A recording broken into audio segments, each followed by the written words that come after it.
Software download. Open the web page www.neeing.com. Find the required download link and download. Two files need to be downloaded here, Neeing Tool and Gyroflow. Note that Gyroflow needs to be the nightly build version, not the store version. Install for Windows. After the download is complete, first unzip Neeing Tool.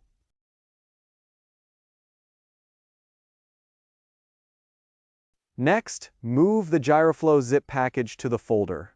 Then open the folder and click Setup to complete the installation.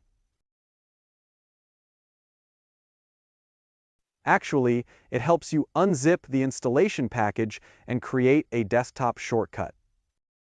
Open Gyroflow. Install VCXE in the folder if this error above occurs or an error with VC text. Install for macOS.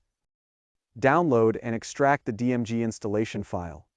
Double-click the Gyroflow DMG file. Move the icon on the right to the folder on the left. If prompted to replace, click Replace. Double-click the Neeing DMG file. Move the icon on the right to the folder on the left. If prompted to replace, click Replace.